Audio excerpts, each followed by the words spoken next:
Pemirsa, hari ini pihak kepolisian kembali melakukan olah TKP ataupun juga tempat kejadian perkara lanjutan. Dan di Reskrimum Polda Metro Jaya ini mengungkapkan satu fakta dari olah TKP lanjutan ini bahwa ditemukan gunungan sampah di bagian belakang rumah ini, jadi bagian dalam, bagian belakang rumah tentunya, di mana memang dugaan sementara adalah para penghuni rumah itu tidak membuang sampah mereka di luar, tapi kemudian di dalam. Nah, ini juga ditengarai sebagai salah satu bentuk upaya mereka untuk mengucilkan diri, menghindarkan diri dari orang-orang ataupun juga tetangga-tetangga di sekelilingnya. Benarkah demikian? Kemudian juga apa temuan-temuan lain dari hasil olah TKP lanjutan ini? Kita akan perbarui informasi kita yang akan dilaporkan oleh Vena Kintan. Vena, silakan laporan Anda.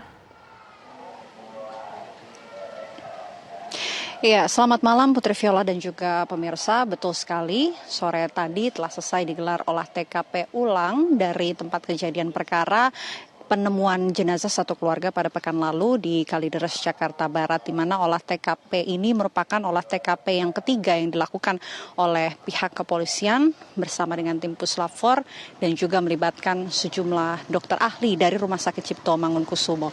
Dan olah TKP tadi digelar secara tertutup, Putri Viola dan juga pemirsa, di mana setelah menggelar olah TKP, tadi Dirkrimum Polda Metro Jaya sempat memberikan keterangan kepada awak media mengenai temuan apa saja yang ditemukan oleh pihak kepolisian pada saat olah TKP sore tadi. Dan Dirkrimum Polda Metro Jaya menyebutkan salah satunya adalah yang sudah tadi Anda jelaskan mengenai adanya ditemukan gunungan sampah di dalam rumah para korban, tepatnya ada di bagian belakang rumah. Ini kemudian yang menjadi pertanyaan dari pihak petugas, mengapa tumpukan sampah ini berada di dalam rumah, bukannya di luar ataupun di pekarangan rumah dari para korban. Ini kemudian yang akan kembali dalami oleh pihak kepolisian.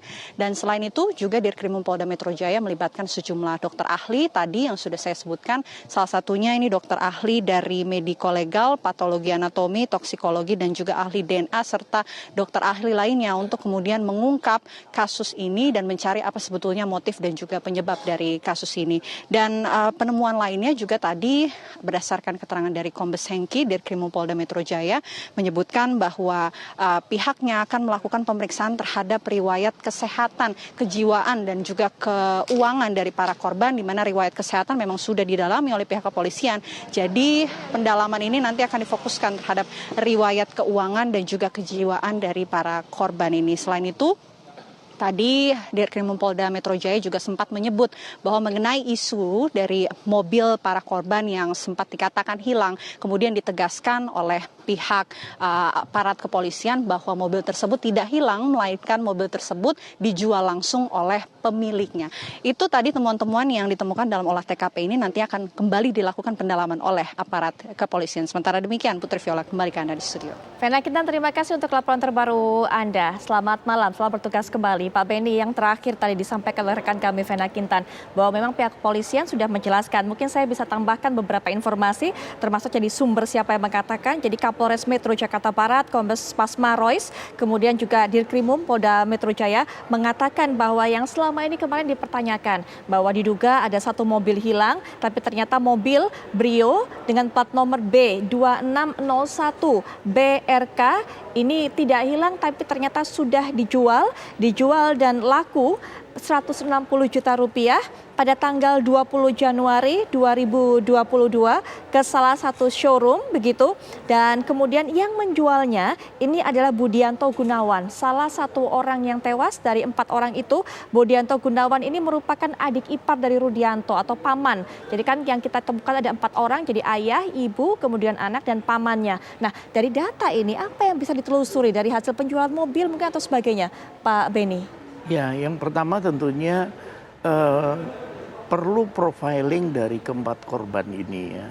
Profiling dalam artian profesinya apa, kerjanya di mana, penghasilannya bagaimana, adakah dia punya masalah dengan pinjaman dan sebagainya. Ini penting. Nah, nanti baru dikaitkan dengan aset yang dia miliki, baik bergerak maupun tidak bergerak. Kemudian juga nanti menyangkut masalah relasi mereka, artinya di tempat kerja dulu bagaimana dan sebagainya. Ini menjadi penting ketika nanti ditemukan seperti contoh, ini satu kemajuan bahwa mobil dijual, dapat uang sekian. Pertanyaannya tentunya uang ini kemana? Dipakai untuk apa? Ini juga perlu pendalaman. Nah yang tentunya nanti sedikit ada hambatan kaitannya kan karena mereka ini mengurung diri dan putus dengan keluarga, mengisolasi diri. Nah mudah-mudahan nanti bisa terungkap uang itu untuk apa, kemudian apakah untuk membayar hutang, apakah untuk kepentingan lain, ini menjadi penting. Nah kemudian saya yakin tahap demi tahap nanti akan ada perkembangan yang cukup signifikan ketika nanti sudah melakukan profiling itu, kemudian cek masalah perbankannya, apakah ada pinjaman, apakah ada tabungan dan sebagainya. Nah ini sementara berjalan, saya yakin dari 2 handphone itu nanti akan terungkap hal-hal baru lah. Baik, bagaimana Pak Benny kemudian menilai kinerja polisi untuk upaya mengungkap kasus ini hingga saat ini? Saya mengapresiasi karena teman-teman dari jajaran Dirkrim Polda Metro Jaya, Kapolres Jakarta Barat, mereka serius dan sudah mengerahkan semua kemampuan plus melibatkan pakar terkait. Ini penting karena pendekatannya kan ini scientific crime investigation.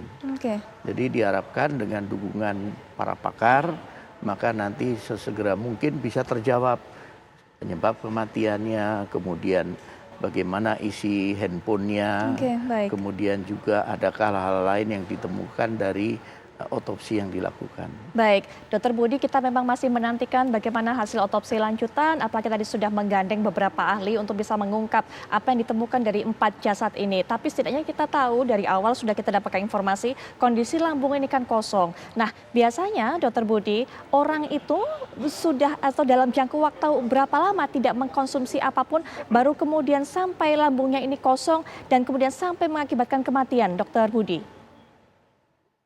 Baik, tapi sebelum saya menjawab itu, ada baiknya kita tahu konstruksi berpikir dokter forensik ya. Jadi pada penemuan jasad orang-orang ini, tentunya kita perlu pastikan bahwa apakah benar mereka meninggalnya di dalam rumah. Nah, itu langkah pertama. Yang kedua adalah olah TKP itu sendiri. Ada hal-hal tertentu nggak yang ada di dalam TKP itu yang ada di dalam tubuh atau tidak. Contohnya misalnya zat-zat tertentu atau bahkan udara atau gas gitu ya kan. Selanjutnya pada tubuh itu sendiri ada nggak temuan-temuan tertentu yang bisa menyebabkan, ini kan kalau dari informasi yang ada ditemukan di tempat-tempat berbeda. Kan artinya perlu dikaji ya bagaimana mereka bisa tinggal di tempat-tempat berbeda itu, apa dalam kurun waktu sama atau waktu berbeda, mereka berbeda, adakah ada kesempatan yang masih hidup untuk melakukan sesuatu pada orang yang lain, dan selanjutnya dengan cara apa. Dan ini tentunya dari sisi kedokteran forensik nanti insya Allah bisa diupayakan pengungkapannya nanti pada hasil otopsi, nanti disandingkan dengan bukti-bukti lain yang ditemukan nanti di TKP dan juga analisis daripada ahli yang lain. Nah, masuk kepada makanan ya tadi ya. Ya tentunya kalau secara normal orang bisa kosong lambungnya gitu ya kan, rata-rata bisa aja 3 jam setelah makan lambung juga bisa kosong gitu ya kan, tergantung makanannya apa dan itu sifatnya individual. Nah sampai orang tidak makan sampai meninggal tentunya itu juga bervariasi, bisa tergantung kondisi orangnya, tapi yang lama juga bisa sampai 1 bulan juga ada orang bisa bertahan hidup tanpa makan gitu ya. Selanjutnya juga nanti kondisi tubuhnya itu sendiri, orang yang tidak makan tentunya akan menggambarkan pada kondisi tubuhnya. Ya misalnya ototnya mengecil,